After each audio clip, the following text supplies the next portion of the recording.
Bien, esto que vamos a mirar está basado en un libro que se llama La mente herida, atravesar el dolor para superarlo, de varios autores, entre ellos Giorgio Nardone, Federica Cagnoni, Roberta Milanese.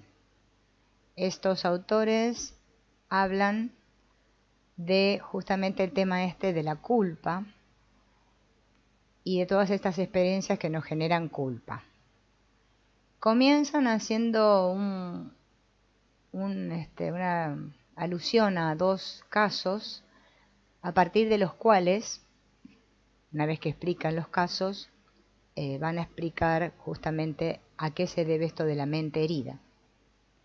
Este es el caso de Ágata, que tiene 13 años y que está estudiando tercero de secundaria y ha empezado a utilizar el teléfono móvil tal vez demasiado precozmente. Se lo regalaron por haber aprobado y, como todos los adolescentes, usa su teléfono móvil para socializar.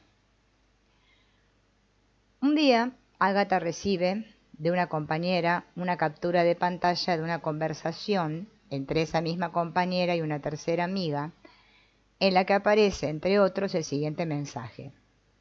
Ágata se viste de manera ridícula y el hecho de que no se dé cuenta hace que además parezca estúpida. Desde aquel día, la muchacha no piensa en otra cosa y hace meses que no quiere ir a la escuela, llora y apenas come. Un simple mensaje de WhatsApp ha tenido consecuencias inimaginables. La mañana del 29 de mayo de 2012, Giovanni estaba trabajando cuando durante 20 interminables segundos la tierra tembló y provocó el hundimiento de buena parte del edificio donde se encontraba. Cuando acudió a nosotros en busca de ayuda, no podía pensar en otra cosa. Hacía meses que no iba al trabajo y sufría fuertes ataques de ansiedad si se hallaba en lugares elevados.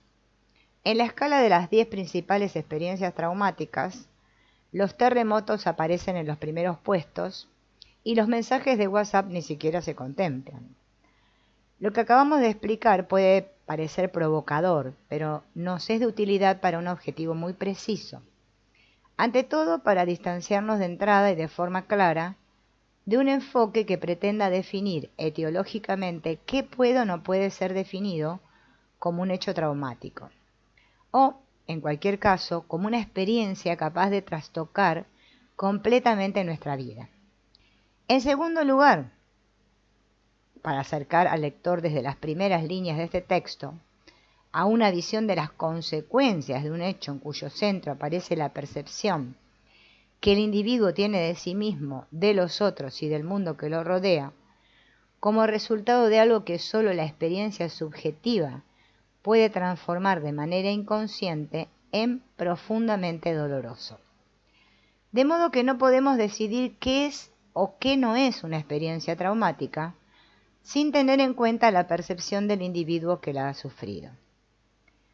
Ahora veamos el otro caso, que es de Silvia, que tiene 33 años, 2 hijos y un cáncer de mama ya operado y extirpado con éxito. Se lo diagnosticaron un año antes de que acudiera a la terapia y recuerda muy bien el shock en el momento del diagnóstico. Recuerda incluso cómo iba vestida y peinada la médica encargada de comunicárselo y el puñetazo en el estómago que sintió en aquel momento. Esta opresión en el estómago no ha desaparecido, la siente todas las mañanas cuando se levanta y no la abandona hasta la noche antes de acostarse. Silvia no piensa nunca en el pasado, vive el día a día pensando que ya no tiene un futuro borrado por una palabra: cáncer. Este es otro caso.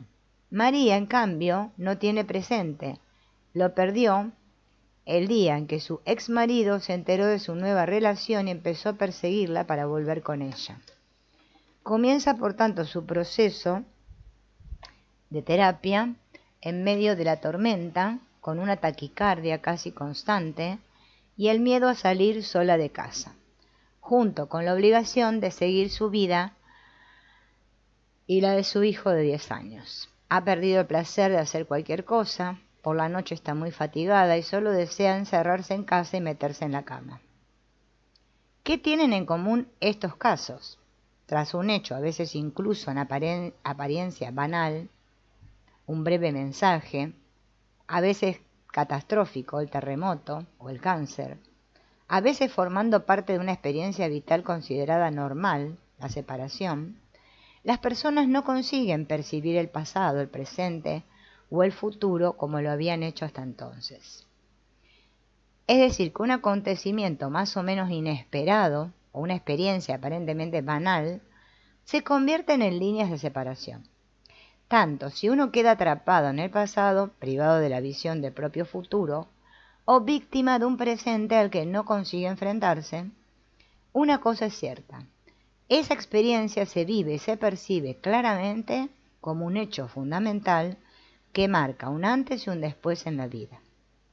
Todos hemos vivido algunas experiencias de este tipo, las recordamos perfectamente y conservamos impresos en la memoria detalles que de otro modo ni siquiera recordaríamos. Sabemos cómo íbamos vestidos el día en que nos dejaron o nos traicionaron y lo descubrimos. Sabemos dónde estábamos cuando nos llamaron por teléfono para decirnos que había muerto un ser querido. Sabemos con quién estábamos cuando nos comunicaron el diagnóstico de una enfermedad horrible. Y también recordamos todas las ocasiones en las que el dolor penetró con violencia en nuestra vida. A veces lo hizo repentinamente, a veces lentamente, incluso con algún aviso previo, pero no por esto dejamos de conservar su huella. El dolor siempre deja una marca, y en el mejor de los escenarios conservamos su recuerdo, conscientes de ser lo que somos también gracias a él.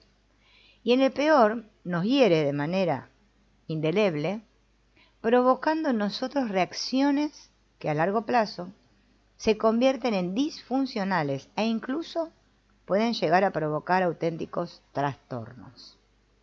Heridas que no llegan a ser cicatrices, pero que nunca se curan y provocan más dolor y emociones complejas vinculadas a él. Las llamamos traumas, heridas, porque el dolor hiere y lacera, y como una herida que no acaba de curarse bien, puede tener distintas consecuencias. Estas consecuencias siempre son el resultado del bagaje emocional y cognitivo que cada uno de nosotros construye y modela constantemente a lo largo de la vida. Porque nunca somos los mismos y somos un complejo conjunto de biología y biografía que se influyen mutuamente durante toda la vida hasta la muerte. Hablar de hechos dolorosos y traumáticos significa, por lo tanto, hablar de cambio y de experiencia emocional correctiva. Quien vive una experiencia de este tipo se ve arrollado, a veces de forma repentina, a veces de manera más gradual, por uno o varios hechos que introducen un cambio en su percepción emocional de la realidad, que a partir de ese momento será gestionada de otro modo. Esta modalidad con la que trabajan los autores nos permite intervenir de inmediato de la manera más eficaz posible. Y desde esta perspectiva y ante este tipo de problemáticas, no podría haber habido investigación sin una intervención directa en el interior del sistema, intervención que tiene como objetivo cambiar su funcionamiento a fin de desentrañar sus mecanismos de persistencia. Es decir, se conoce un problema a través de su solución, y gracias a este método de investigación-intervención, que por su propia naturaleza está en constante autocorrección y evolución, se creó ya en la primera década del siglo XXI en el Centro de Terapia Estratégica de Arezzo el protocolo de intervención del trastorno de estrés postraumático. En este caso evidenciamos de qué modo la experiencia dolorosamente perturbadora regresa e invade constantemente el presente de la persona, que al intentar liberarse del recuerdo lo confirma y lo fija, agravando sus efectos. Como en muchos otros tipos de psicopatologías, también en esta la intervención nos permitió adquirir más información sobre las modalidades de persistencia de este trastorno, lo que nos llevó a identificar en concreto las coping reactions disfuncionales puestas en práctica por el sujeto, consciente o inconscientemente, en un intento de reaccionar. Precisamente estas estrategias defensivas, conscientes solo en parte, constituyen la base de lo que atrapa a la víctima de una experiencia traumática en sus propios recuerdos y la lleva a construir nuevos límites con su carga de angustia, miedo, dolor y rabia. Este puede ser el caso de Gianni, a quien meses después todavía lo asaltan imágenes del terremoto acompañadas de fuertes ataques de ansiedad, o el de Pietro, que todavía se despierta en medio de la noche creyendo oír el teléfono como aquella noche en la que la policía lo llamó para comunicarle el accidente de su hijo.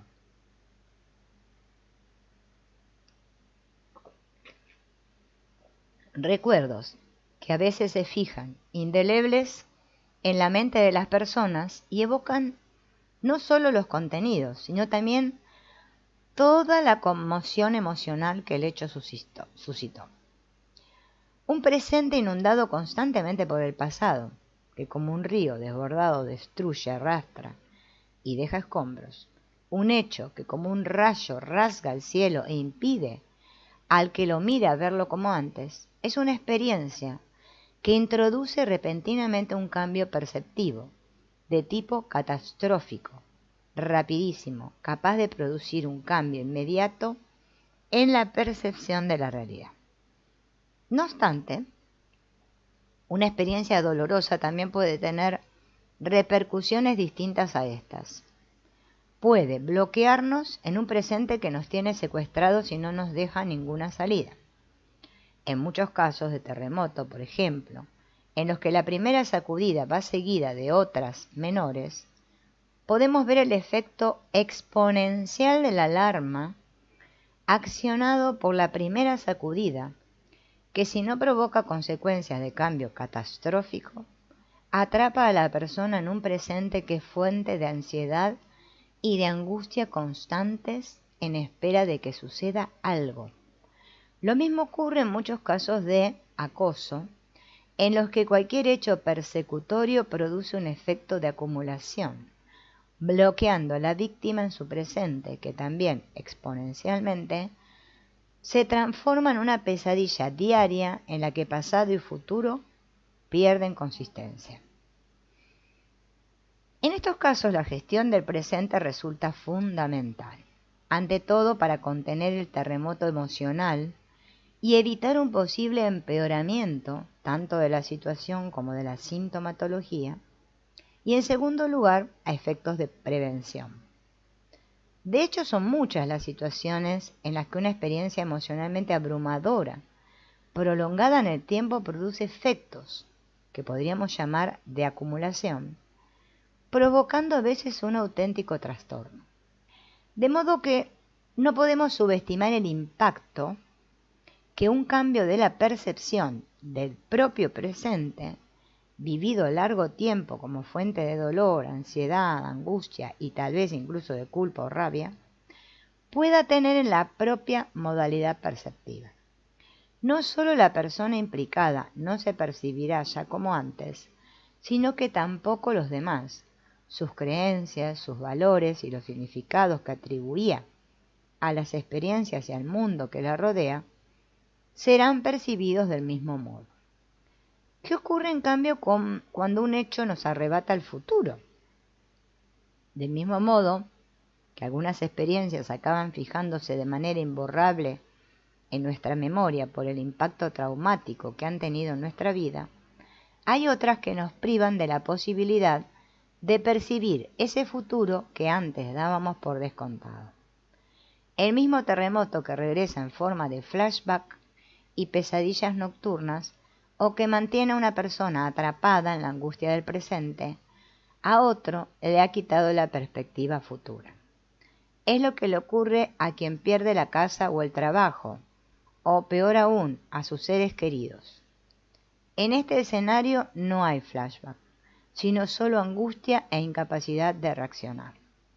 Como si se apagase un interruptor arrojando oscuridad sobre todo aquello que hasta hacía poco tenía límites y márgenes claros. Bien. Vivir un presente sin futuro durante un periodo más o menos prolongado produce efectos sobre nuestro modo de percibir la realidad.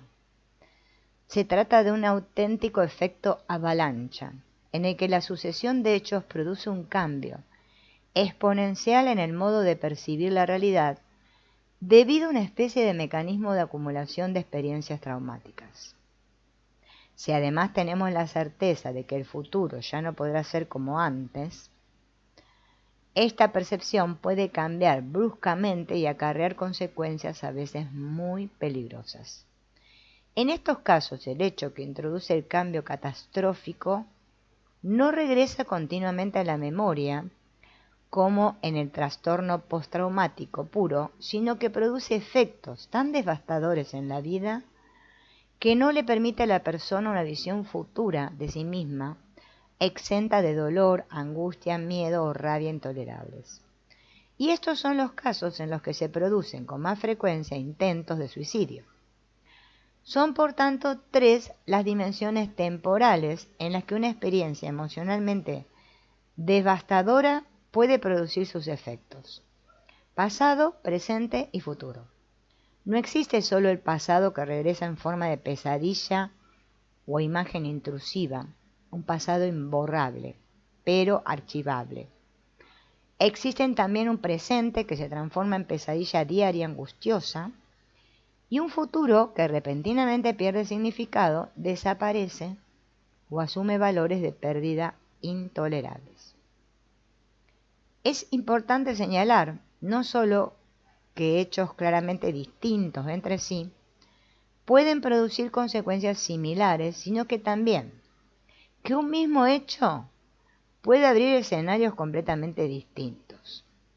Por ejemplo, cuando fue la pandemia, en el caso del COVID-19, se encontraron personas atrapadas en el pasado, ¿no? Como cuentan muchos sanitarios que no consiguen apartar de la mente las imágenes de los pacientes intubados, puede hacernos rehenes del presente, sometiéndonos a un intenso estrés y una lucha que parece no tener fin, o hacernos perder el futuro, impidiéndonos ver ese más allá que siempre habíamos dado por descontado antes de que esta emergencia se abatiera sobre nosotros.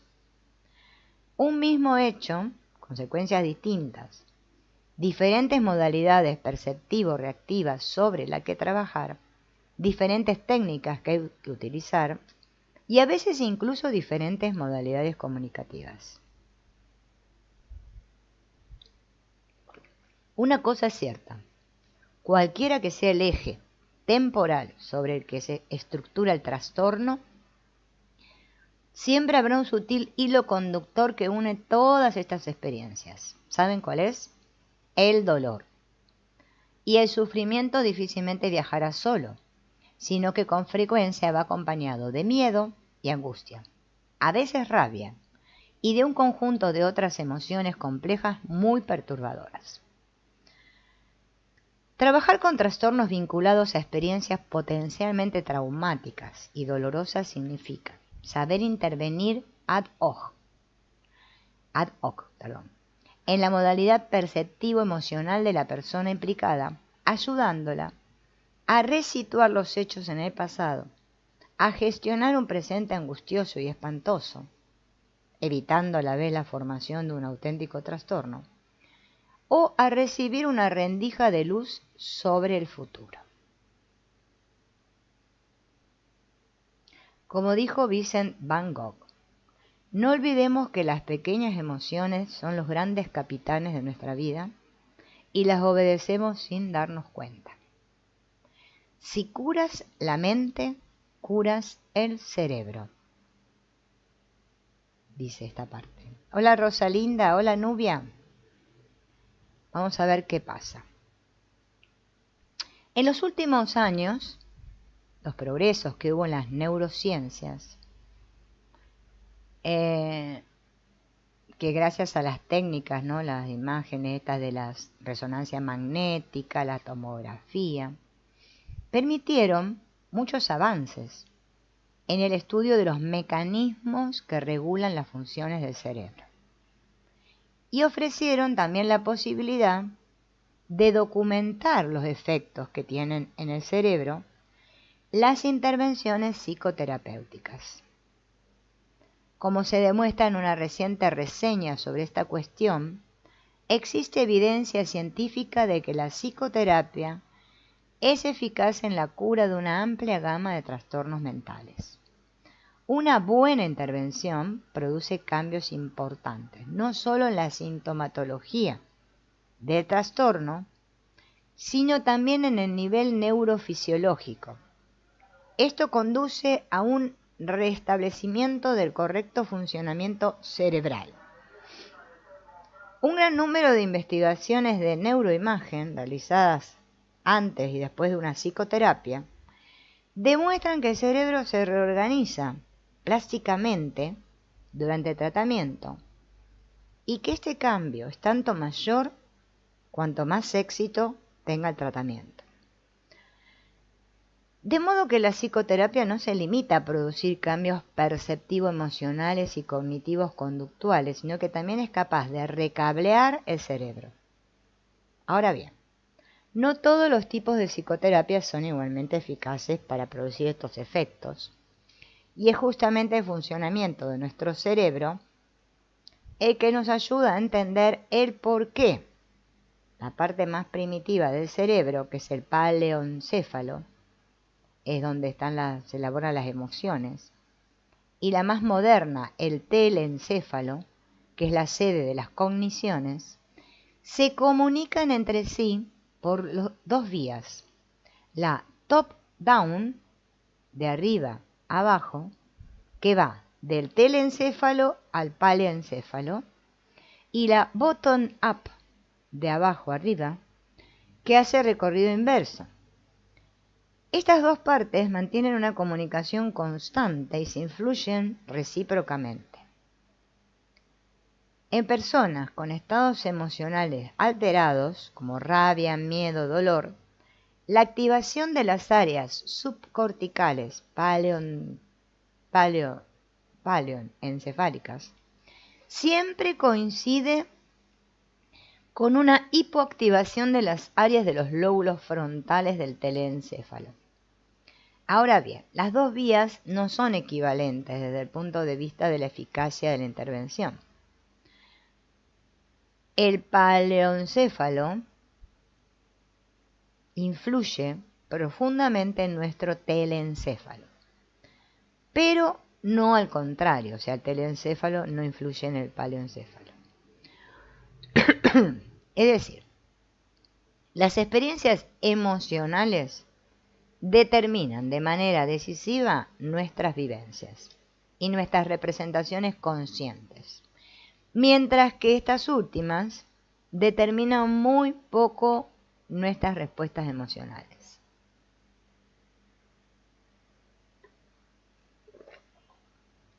El canal top-down de la mente moderna, la antigua, es por tanto muy poco apto para efectuar estos cambios que se realizan en cambio en sentido inverso, bottom up. O sea, bottom up era de abajo para arriba, ¿no? Sí. Ahí está. Esto es especialmente evidente cuando se trata de intervenir en vivencias traumáticas, en las que el componente emocional es claramente prioritario respecto al cognitivo, y la racionalidad no puede hacer nada contra la invasión continua de las emociones de la conciencia. Entonces, ¿qué es indispensable? Intervenir en primer lugar en las emociones primarias: miedo, placer, dolor, rabia. Esto es, las que se desencadenan más allá de nuestro control consciente, como una respuesta a estímulos internos y externos.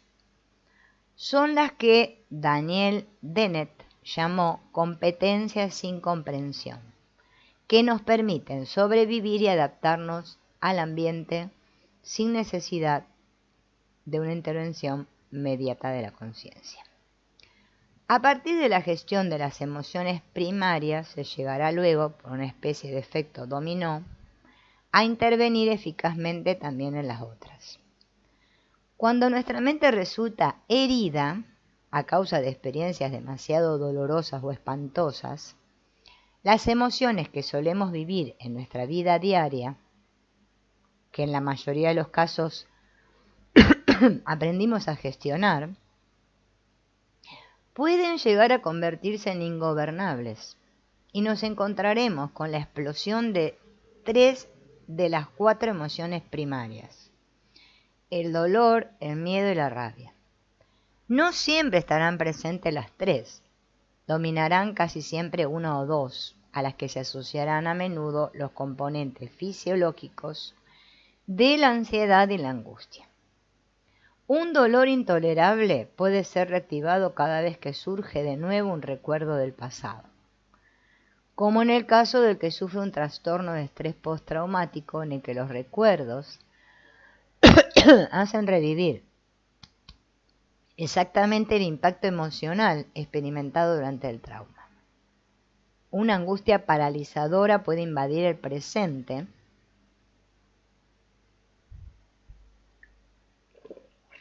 cuando se está viviendo de forma reiterada una experiencia que crea una fuerte sobrecarga emocional, como en el caso, por ejemplo, de una pandemia. Por último, una experiencia puede modificar repentinamente nuestra percepción de la realidad, como en el caso de un diagnóstico funesto que nos afecta personalmente o a un ser querido y nos despoja de golpe de nuestro escenario futuro. Situaciones en las que el dolor por la pérdida, la rabia hacia lo que la ha provocado y el miedo a seguir adelante se convierten en guías incómodos de nuestra vida. Teniendo en cuenta que las emociones no se liberan ni se controlan, es fundamental aprender a conocerlas y a gestionarlas.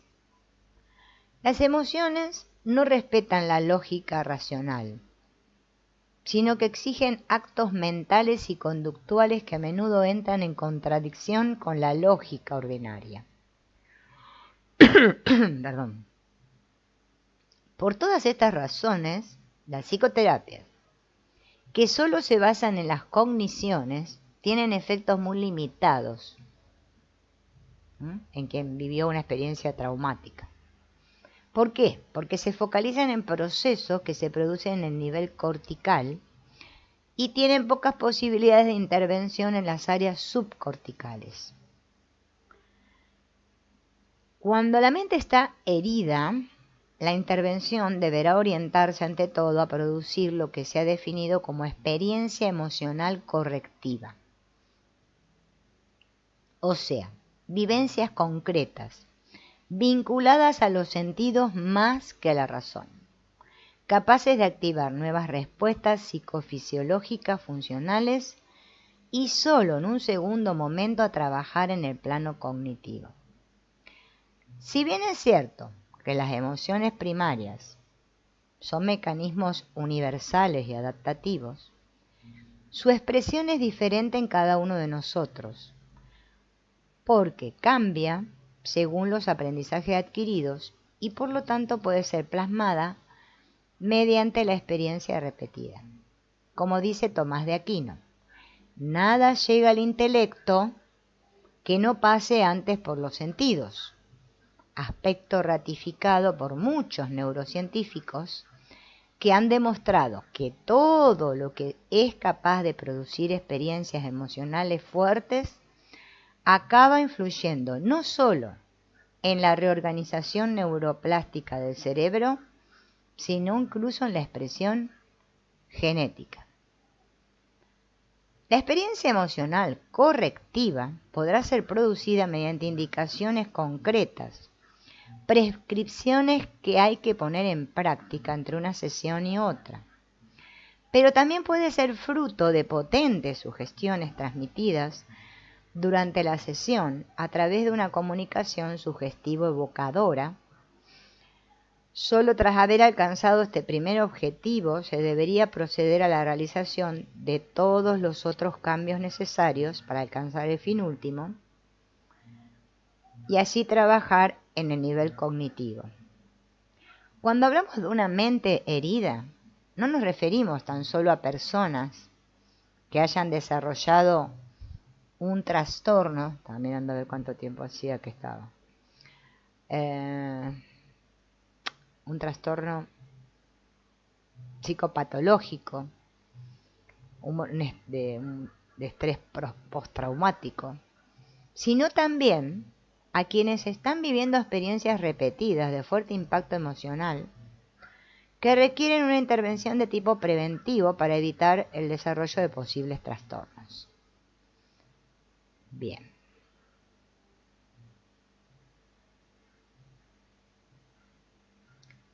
Hemos definido el dolor como el sutil hilo conductor que acompaña todas las experiencias traumáticas. Donde hay otras emociones fuertes, el dolor nunca falta. Incluso en los casos en los que el miedo es en principio la emoción básica dominante. Una vez superado este, aparece el dolor subyacente. La palabra dolor va de la mano de la palabra pérdida. Podemos sentir dolor por la pérdida de algo fundamental, por ejemplo, la casa, la confianza, de nuestra función, por ejemplo, el trabajo, o de algún ser querido. Pero también podemos sentir dolor por haber visto a otras personas sufrir terriblemente. Imaginemos, por ejemplo, a quien acompaña un ser querido durante una larga enfermedad. El dolor es una experiencia tan rechazada que su ausencia ya se considera una fuente de bienestar. Se evita el dolor como si fuera la peor desgracia, porque es lo contrario del placer. Pero no es así, y el trabajo con los pacientes nos lo muestra todos los días. Quien ha superado un dolor dispone de unos recursos que otros no tienen, como la sensibilidad y la capacidad de adaptarse y de mitigar otros golpes de la vida. Y el que nunca ha sentido dolor, y evitando experiencias emocionales violentas ha conseguido esquivarlo, no es más fuerte, sino potencialmente más frágil y más desestabilizable. Tolstoy lo dice en el libro La guerra y la paz. Si no hubiera sufrimiento, el hombre no conocería sus límites, no se conocería a sí mismo. Nuestro dolor nos da la medida de lo que somos. Nos obliga a reflexionar y a dudar sobre nuestras convicciones. Es una emoción centinela que nos advierte de aquello de lo que debemos defendernos, pero que también debemos aprovechar para curarnos. Ahora bien, todo esto solo se comprende tras haberlo superado. Solo se puede meditar sobre la propia experiencia dolorosa tras haberla vivido. Cuando uno sufre, carece de lucidez, igual que cuando tiene miedo. Y precisamente como ocurre a veces con el miedo, el dolor también paraliza. Al contrario de lo que nos sugiere la visión heroica del dolor, del héroe que reacciona al dolor con fuerza y rabia, cuando se vive esta emoción de forma violenta, quita fuerza y desmoraliza, anulando aparentemente toda capacidad de reacción. Para no sufrir, haremos cualquier cosa, incluso renunciar a vivir. Con tal de no sufrir el dolor de la pérdida, podremos permanecer junto a personas que nos maltratan. Con tal de no detenernos a pensar en lo que nos aflige, podemos volvernos hiperactivos y buscar constantemente actividades que nos distraigan de nuestros pensamientos. O bien sumergirnos en un sueño que actúe como anestesia de los sentidos y de la mente, apagándonos lentamente para no sentir nada. Podemos renunciar para siempre al placer con tal de no sufrir. O incluso podemos tomar fármacos que emboten nuestra mente y nos hagan menos sensibles al dolor. En todos estos casos obtendremos el mismo resultado, una psicopatología y en consecuencia otro dolor. La nuestra, es la generación de los analgésicos del alma, que han despojado al dolor de su gran poder traumatúrgico. Como expresó Émile Cioran, el valor del que carece la mayoría es el de sufrir para dejar de sufrir. Hay que penetrar en el dolor, hay que vivirlo plenamente, hay que sentirlo, experimentarlo y sufrirlo. El dolor se cura con el dolor y gracias al dolor la herida se convierte en cicatriz. Es como el oxígeno, desinfecta y cura. Pero a veces para no sentirlo inventamos estratagemas que momentáneamente nos hacen creer que podemos evitarlo, pero en realidad nunca funcionan. Podemos intentar no pensar, distrayéndonos de manera forzada, o sedarlo químicamente transformándolo en una agonía sin fin a la que no podremos reaccionar. Parte de la intervención terapéutica consiste justamente en hacer aceptar que hay que vivir el dolor ante todo como momento fundamental de curación. Hablando de dolor y de experiencias que dejan una marca, no podemos dejar de mencionar el sentimiento de culpabilidad. Por molesto que nos parezca siempre, el sentimiento de culpabilidad actúa como una señal. Nos avisa siempre que corremos el riesgo de salirnos de nuestros límites morales o éticos. Y evita que tomemos decisiones que puedan tener consecuencias para nosotros mismos o para los demás, de las que en un futuro podamos arrepentirnos. No obstante, esta emoción incómoda sobrepasa a menudo su función adaptativa, que debería ser mantener el recuerdo de los errores pasados, a fin de evitar cometerlos de nuevo en el futuro. Y se transforma en un sentimiento entrometido e invasor, que nos limita e incluso nos bloquea a la hora de seguir adelante. Pensemos, por ejemplo, en una mujer que cuando era muy joven decidió abortar, convencida de que tendría mucho tiempo para tener un hijo en el futuro, y que descubre con pesar que ya no puede tenerlo. El hecho de no tener hijos y tener que resignarse puede despertar el sentimiento de culpa por el aborto, que se asociará al dolor de la pérdida. La elaboración de este remordimiento deberá ser parte del trabajo terapéutico, porque la culpa del pasado se asocia al dolor y a la rabia del presente. Es más frecuente que sea una situación del presente la que de improviso traiga a la memoria decisiones del pasado que, vistas con los ojos de las consecuencias, asumen valores dolorosos y devastadores. Y esto también vale para el arrepentimiento.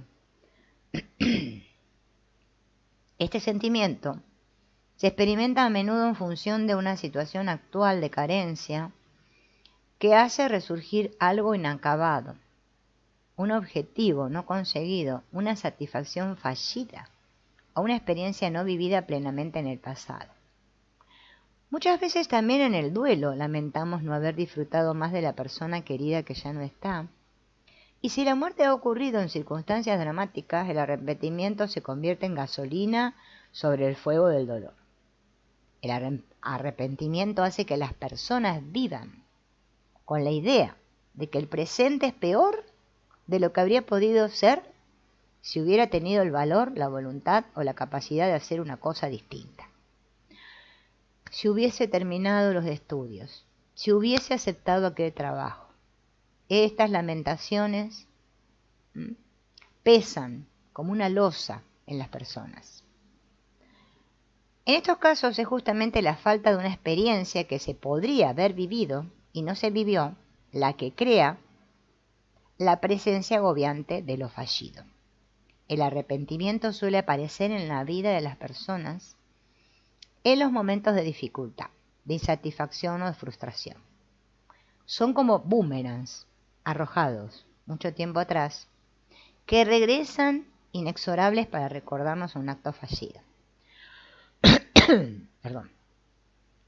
A pesar de no ser responsable de un verdadero daño o de haber infringido reglas morales o éticas, como en el caso del remordimiento, quien siente arrepentimiento experimenta a menudo sentimiento de culpabilidad y carga con todo el peso de la responsabilidad. En realidad nunca nos arrepentimos de algo que no podría haberse hecho de una manera distinta a como se hizo. Y esto lo confirman también algunos estudios realizados con la técnica de neuroimagen.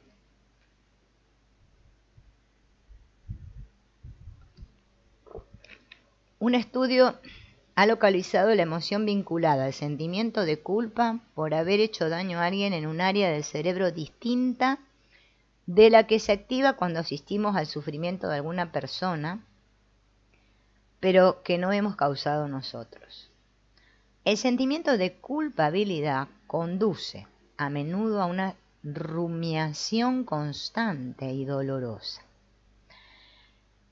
Este mecanismo, común a todas las situaciones de nuestra vida acompañadas de dolor, da lugar a una auténtica sensación de incapacidad de liberarse de algunos pensamientos dolorosos y angustiosos.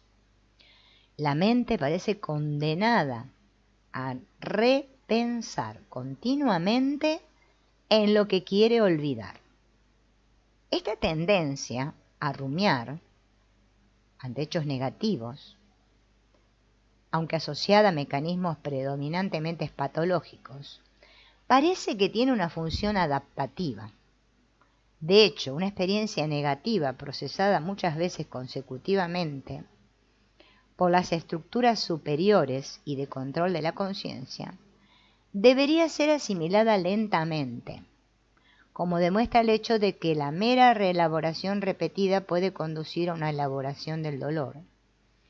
Pero cuando la apelación a la memoria reabre viejas heridas, se produce un aumento exponencial de la intensidad de las emociones que desemboca en la necesidad de reprocesar cada vez más el hecho.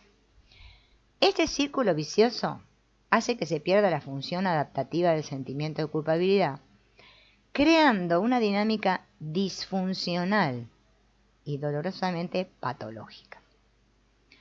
Entonces, el sentimiento de culpabilidad también tiene el poder de tenernos en jaque cuando nos bloquea en una trampa paradójica en la que la mera idea de poder liberarse del sentimiento de culpabilidad acaba alimentándolo cada vez más. Al igual que no es posible elaborar un dolor sin vivirlo plenamente, tampoco es posible elaborar un remordimiento, una serie de actos lamentables que se han cometido, sin contemplarlos dolorosamente. Enfrentarse a las propias responsabilidades, aceptarlas como una parte inevitable de la propia historia, es fundamental. Y a veces incluso brinda la ocasión de descubrir que las culpas con las que nos atormentamos no han sido del todo nuestras, o que tal vez no son tan graves como parecía. Cuando la culpa se siente, no por algo que hemos hecho o dejado de hacer, sino porque en función de una acción nuestra modificamos negativamente la percepción de nosotros mismos, ¿qué vamos a experimentar? Vergüenza. Se trata de una emoción universal y representa el fracaso de nuestra dignidad, de la imagen que tenemos de nosotros y que los demás tienen de nosotros. Podemos avergonzarnos de algo que hemos hecho incluso sin que los demás lo sepan, experimentando un sentimiento de inadecuación insoluble. Traicionar la confianza de alguien puede hacernos vivir esta emoción profunda, como si fuéramos indignos de amor. Y la vergüenza se distingue de la culpa porque, aunque no hayamos causado nada en concreto y específico en los otros, sentimos la vergüenza de ser una persona que nunca habríamos creído o querido ser. Cuando la vergüenza nos la produce una situación externa a nosotros, por ejemplo, una humillación sufrida, se une a la ira y se transforma en una rumiación en la que a través de la rabia se intenta delegar la responsabilidad al exterior. Pero no funciona. Aunque no seamos los autores, la vergüenza sigue siendo un problema de quien la experimenta. Desde un punto de vista, que estoy mirando si tengo internet, porque vieron que acá, sí, estamos bien. Adaptativo, la vergüenza debería evitar que adoptáramos conductas de las que podríamos culparnos, pero muchas veces se convierte en una fuente de límites y patologías. Encontramos cada vez más trastornos basados en el miedo a sentir vergüenza, o en la capacidad de ir más allá de esta experiencia emocional. Las personas llegan a avergonzarse de haber sido dejadas y no consiguen elaborar el dolor de la pérdida, porque están bloqueadas por la vergüenza. Hay víctimas de violencia que paradójicamente sienten vergüenza, con lo que se convierten en víctimas por partida doble. Y lo mismo ocurre con las personas que tienen patologías vinculadas a la imagen social, como por ejemplo el SIDA, que a menudo sufren, además de tener la enfermedad, el peso de la vergüenza. El dolor puede adoptar muchos rostros y hay que saber reconocerlos para poder atravesarlos, recordando siempre las palabras de Hermann Hesse. Empecé a comprender que los dolores, los desengaños y la melancolía no existen para molestarnos ni para quitarnos valor y dignidad, sino para madurar. Fíjense, qué increíble, increíble. Bueno, vamos a dejar por aquí hoy. Y después comenzaremos en la próxima hablando del miedo.